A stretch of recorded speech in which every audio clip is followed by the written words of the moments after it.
you get into performance art? Yeah. Well, I started initially as a dancer.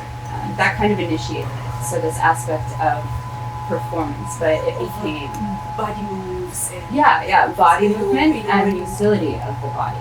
And then as I began to explore art in different mediums more, I realized the functionality of the body could be pushed beyond the limits and the framework of what dance as I knew it was. And so it became durational performance work.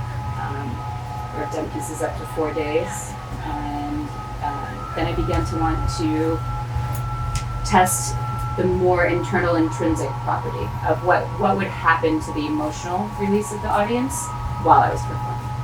And so I found Butoh. So let's talk a little bit more about Butoh that you will be performing. Well, I think I think somehow it lived inside of me naturally, kind of the property of Butoh to feel something outside of yourself, something really from deep in the soul that wasn't confined to just the principles of movement. You're committing to sourcing a much higher aspect of the mind.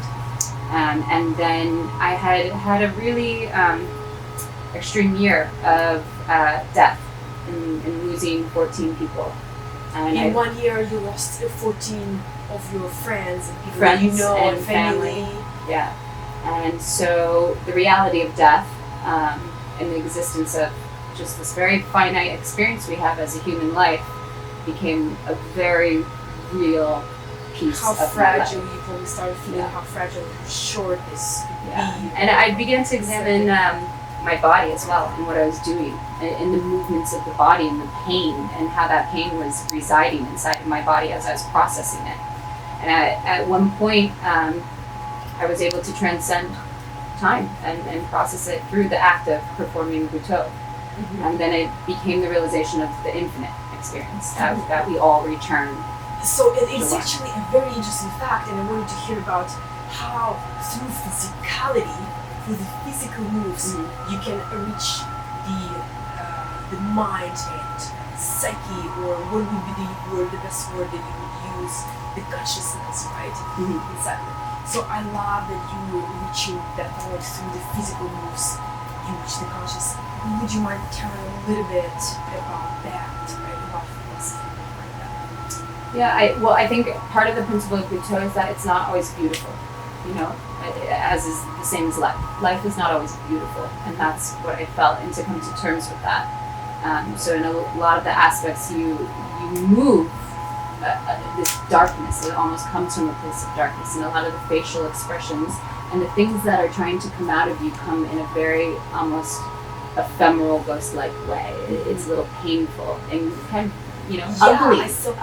I saw last night this silent scream of yours, right? This so strong, this kind of yours. So you use it physical moves to reach out. Right. And even absence of the sound creates space for your mind to create new sound. So by not screaming, by just the action of the tension of the body, you create space for a new story to be created. Like, so from nothingness comes out. And you open the space for everything to come out, which to me is the eternal source. It's the subconscious. It's when you can actually do the healing. You know? And so the art is a healing for me. I think it's a healing for some of the audience as well. Lisa, how are you feeling about the show and participating in the House of L and being an Austrian Jewish South by? Yeah, I was very excited when you called me to participate. I thought it was such an opportunity to reach a new audience because this is a very avant-garde, not always accessible art form, and for House of L to take a risk at introducing something that's very new and kind of obscure in general.